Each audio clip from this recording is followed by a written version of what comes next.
Hello दोस्तों, स्वागत है आपका आज हमारे वीडियो में।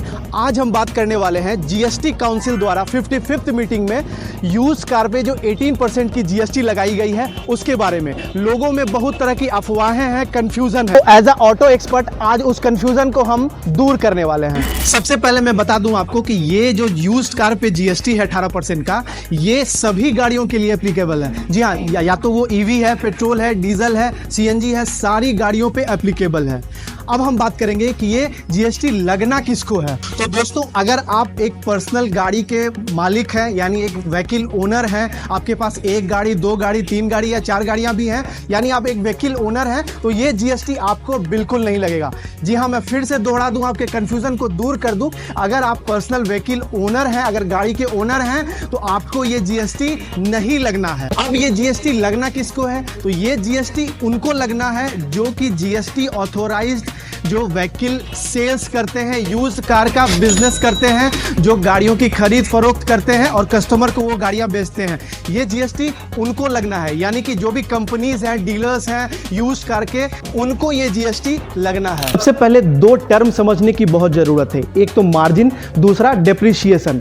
मार्जिन वो वैल्यू है कि अगर मैं किसी से गाड़ी खरीदता हूं और बाद में दूसरे को बेचता हूं, तो जो दाम में मैंने खरीदा और बेचा, तो उसके बीच का जो डिफरेंस है वो मेरा मार्जिन हुआ। दूसरा, अगर डिप्रिसिएशन की बात करूं, तो डिप्रिसिएशन वो वैल्यू होता है कि सपोज आज मैंने गाड़ी 20 लाख में खरीदी है, आगे चल के due to wear and tear गाड़ी का वैल्यू घटता है धीरे धीरे, तो वो डिप्रिशिएटेड वैल्यू एक कार का होता है। तो आज मैं आपको 3 उदाहरण के माध्यम से आपका कंफ्यूजन क्लियर करने वाला हूं। जो पहला उदाहरण है मैं उसके बारे में बताना चाहूंगा, निगेटिव मार्जिन विथ डिप्रिसिएशन। यानी कि अगर आज मैंने एक गाड़ी परचेज किया 22 लाख में और उसका अगर डिप्रिशिएटेड वैल्यू आज 12 लाख हो जाता है मार्केट के हिसाब से, और मैं उसको बेचता हूं 10 लाख में, तो जो डिफरेंस आता है वो 10 माइनस 12, यानी कि -2 लाख का मार्जिन आया उसमें। तो डिप्रिशिएशन के कारण वो -2 चला गया, तो इस केस में जो जीएसटी पेबल होगा वो नन होगा, यानी कि उस पर कोई भी जीएसटी नहीं लगेगा। दूसरा उदाहरण है हमारा निगेटिव मार्जिन विदाउट डिप्रिसिएशन, कि सपोज अगर मैंने एक गाड़ी 12 लाख में खरीदा है और उसको मैंने 1 साल के बाद या तुरंत ही 10 लाख में बेच दिया, तो उसका अगर डिफरेंस निकालें विदाउट डिप्रिसिएशन तो भी -2 लाख आता है।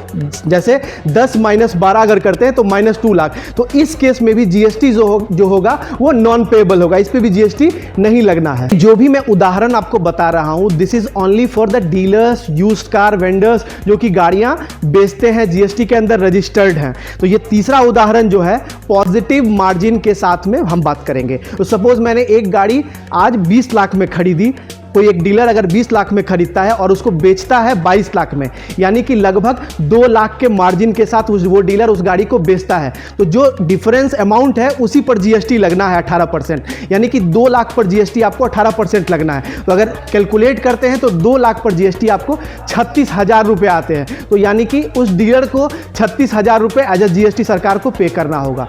ये होगा फाइनल। तो उम्मीद है दोस्तों आपका कंफ्यूजन दूर हो गया होगा। तो अब देर मत कीजिए, अगर आप अपने गाड़ी को बेचने की सोच रहे हैं, यूज कार को बेचने की सोच रहे हैं, तो जल्द जाएं और बेच सकते हैं उसको। और अगर एक्सचेंज करने की सोच रहे हैं तो भी शोरूम आकर उसका एक्सचेंज बेनिफिट वगैरह ले सकते हैं, क्योंकि पर्सनल ओनर को कोई भी जीएसटी पेएबल नहीं है। That is only for commercial, जो काम कर रहे हैं, जीएसटी रजिस्टर्ड वेंडर्स हैं या डीलर्स हैं, उनके लिए वो है। उदाहरण के माध्यम से मैंने आपको ये चीज़ समझा दी है। उम्मीद है हमने कंफ्यूजन दूर कर दिया होगा। अगर आपको डाउट है तो हमारे कमेंट सेक्शन में जाकर आप कमेंट कर सकते हैं, और अगर वीडियो अच्छा लगा तो लाइक, सब्सक्राइब और कमेंट कर सकते हैं। Thank you.